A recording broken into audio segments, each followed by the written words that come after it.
Bienvenidos al segundo encuentro sincrónico de la asignatura de Proyecto de Vida de la Fundación Universitaria Uniclaretiana.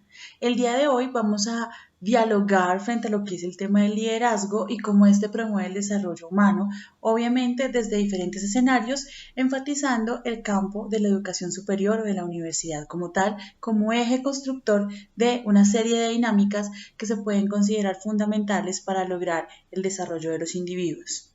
Tengamos presente que cuando nosotros comenzamos un estudio de educación superior, no solamente estamos en las aulas para fortalecernos en una determinada disciplina, en una determinada ciencia o en una determinada técnica.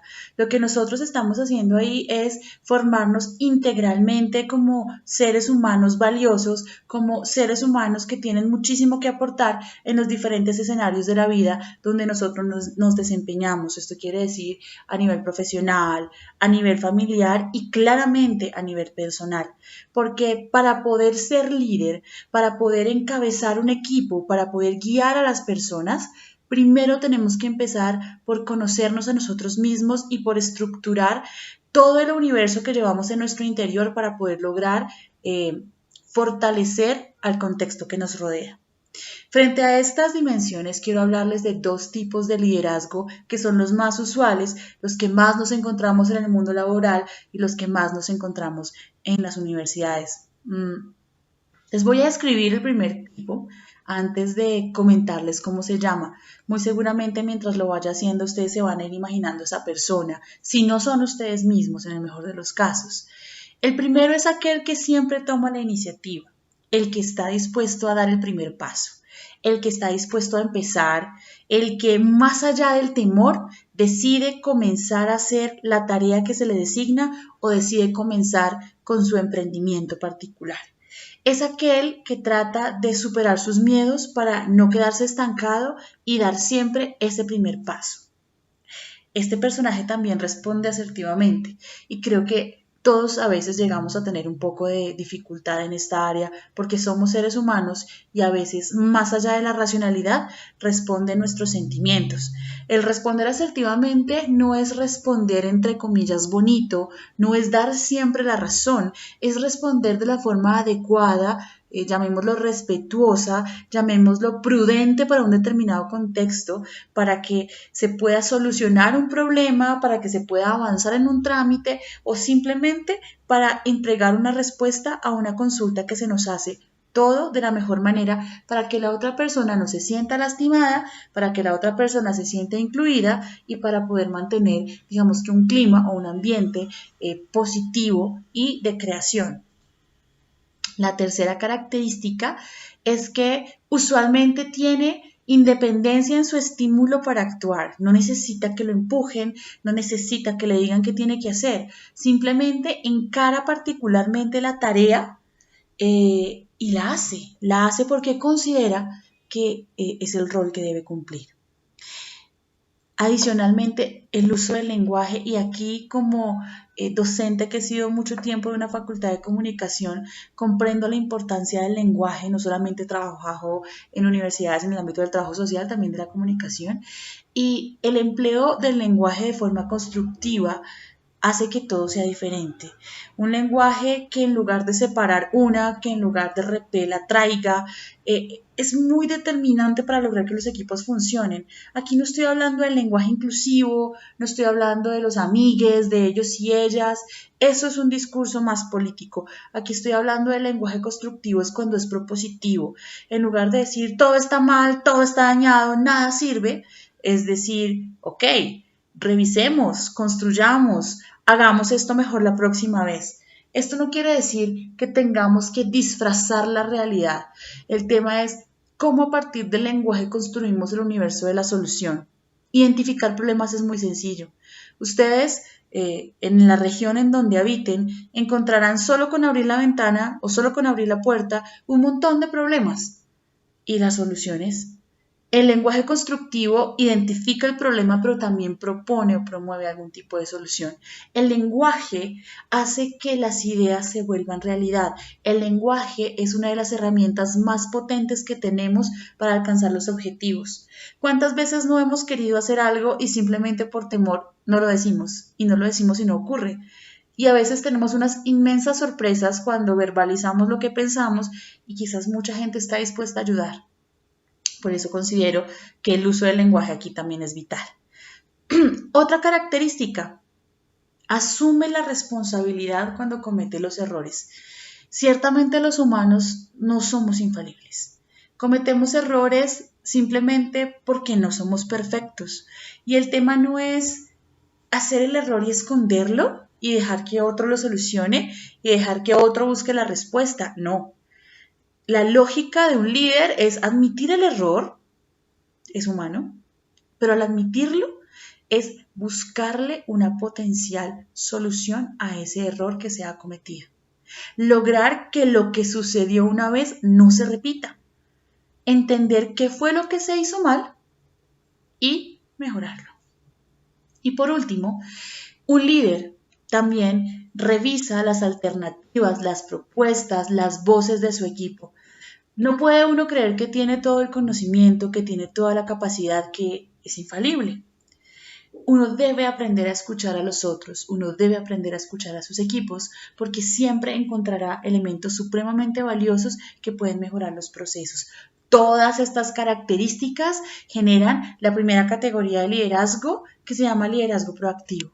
Son aquellas personas que siempre están dispuestas a dar para mejorar un proceso, para mejorar una comunidad, para mejorar un entorno. Ustedes, trabajadores sociales en formación, deberían sentirse de esa manera, deberían asumir roles de liderazgo bajo esta perspectiva. Eso los hace mucho más capaces de emprender tareas difíciles. Pero, lastimosamente, no todas las personas tienen la posibilidad de alcanzar esta característica de liderazgo. Hay otra forma de liderazgo que usualmente lo llamamos coloquialmente liderazgos negativos.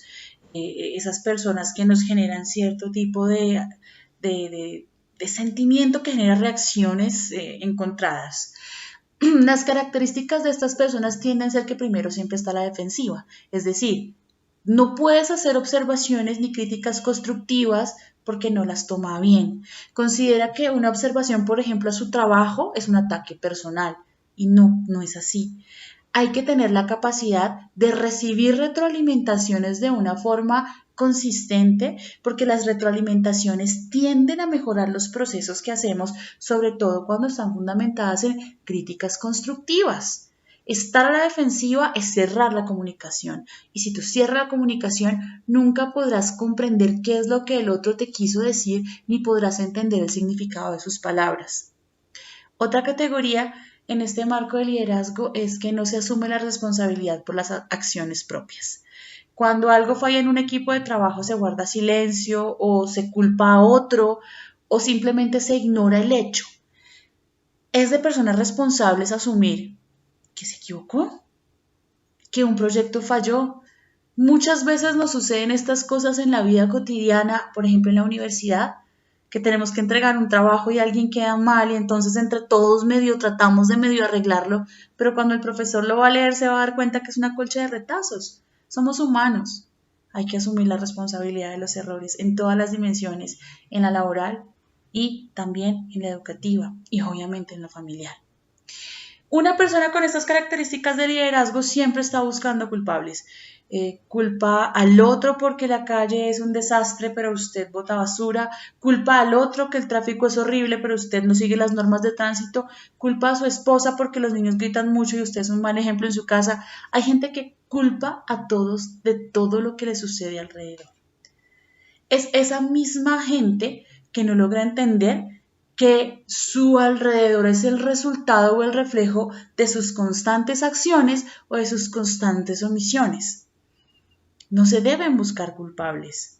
No es cuestión de culpables, es cuestión de comprender los errores, arreglar los errores y asumir el papel que nosotros decidimos tener. A veces, este tipo de líderes asumen su error. pero lo asumen de una forma incorrecta. Dicen frases tales como, así soy yo. ¿Eso qué quiere decir? Que porque es así puede errar de esta manera, puede violentar de esta manera, puede afectar de esta manera. Eso es básicamente no aceptar que te equivocas.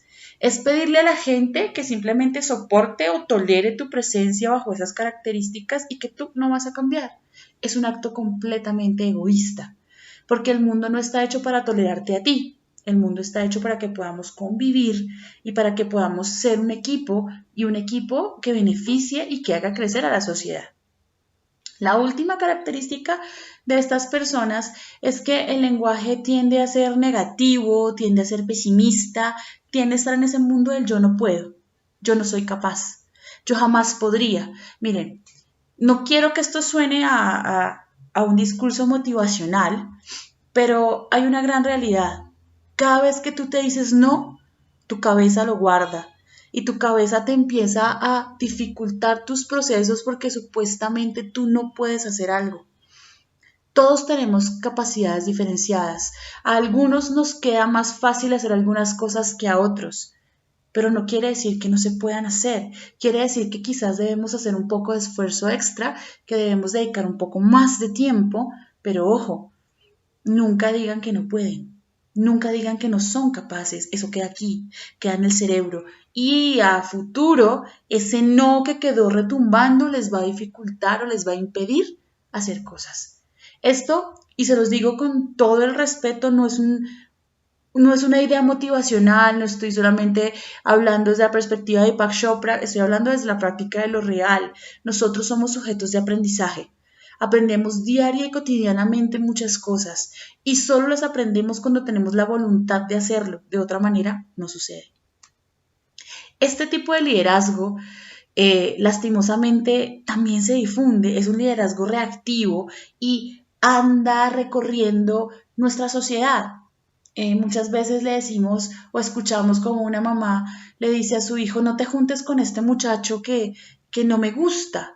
Es porque ella ve en él un liderazgo reactivo, ve que tal vez es una mala influencia, como dicen algunas madres, para sus hijos. También hay madres que le dicen a sus hijos, no, salga más con tal muchacho, mire cómo es de juicioso, mire cómo estudia, esté con él, que él le va a ayudar a progresar. Miren, acá lo importante no es si soy o no soy, si me considero o no me considero líder, es tener la capacidad de identificar las potencialidades que tiene cada uno de ustedes y a partir de esas potencialidades tomar acción, determinar un rol, definir cuál va a ser el camino que va a seguir a mediano y corto plazo. Es muy importante porque así se construye futuro. Ustedes pueden convertirse en líderes completamente positivos en su comunidad, en su ámbito de trabajo y con ello aportarán inmensamente al desarrollo de la comunidad en la que están laborando. Ustedes, los trabajadores sociales, son, sin lugar a dudas, unos de los gestores en los territorios para el mejoramiento de condiciones. No solamente a partir de los procesos de intervención que ustedes puedan hacer, sino de cómo logran cohesionar y reconstruir el tejido social que ha sido roto por el conflicto armado colombiano. Los invito a que hagan esa reflexión de qué tipo de liderazgo tienen y cómo lo proyectan en sus entornos. Aquí hago una pausa antes de culminar y quiero hablar del rol de las universidades. Las universidades en nuestro país, sean públicas o privadas, tienen una gran responsabilidad. La responsabilidad es formar a los nuevos líderes y a los nuevos dirigentes de nuestra nación. Las universidades deben asumir roles éticos frente a sus estudiantes y promoverlos en cada una de sus materias, en cada una de sus lecciones, en cada uno de sus encuentros. Nosotros tenemos que propugnar por tener estudiantes comprometidos, estudiantes que entiendan cuál va a ser su rol en la sociedad, pero tenemos que tener universidades que los acompañen en el proceso. Necesitamos universidades que no promuevan acciones en contra de la sociedad y en contra de la democracia. Aquí no estamos hablando de partidos políticos, aquí no estamos hablando de orientaciones políticas, ni siquiera religiosas, así ustedes estudian en universidades confesionales. Estamos hablando con qué estamos promoviendo en los estudiantes para que los estudiantes a futuro repiquen el espíritu que nosotros les entregamos como docentes. ¿Qué es lo que les tenemos que entregar como docentes a ustedes o como instituciones educativas? Fundamentación en valores. Y no estoy hablando en valores basados solamente en religión o cultura, sino lo que llamamos valores o ética política o social, donde entendamos que nuestra responsabilidad desde el conocimiento es tratar de mejorar las condiciones de vida de los otros, entender que el rol de la academia no es solamente hacer publicaciones A1Q1 para que los investigadores tengan un alto ranking y que la universidad salga en los mejores y más renombrados listados de calidad. Eso es muy importante, sin duda, pero esos profesores que trabajan con ustedes en campo o esos profesores que atienden en sus clases directamente a las comunidades, esos con los que ustedes construyen nación, eso responde a la responsabilidad de las universidades. Muchos están siempre pensando en que quieren que su universidad tenga mejores laboratorios, tenga mejores aulas, tenga mejores docentes.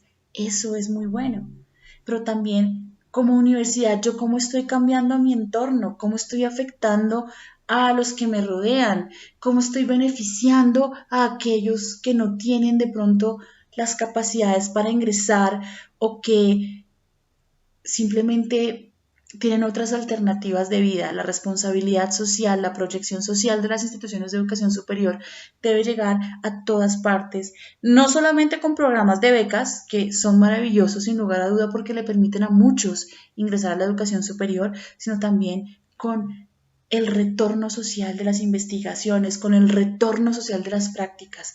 Es por eso que el rol de las universidades en nuestro país es claro, es determinante y transforma sociedad. Con esto los dejo para que volvamos al encuentro sincrónico y comencemos a trabajar la pregunta de la semana. Les quiero hacer un recorderis basado en lo que he leído o en lo que ya leí mejor de nuestro encuentro anterior. No solo quiero que me den sus opiniones personales que son supremamente válidas, quiero que las unan y que las analicen críticamente a partir de las lecturas obligatorias y además de las complementarias que les he dejado en la plataforma. Les agradezco mucho y nos vemos en la próxima semana del tercer encuentro. Que tengan una feliz noche.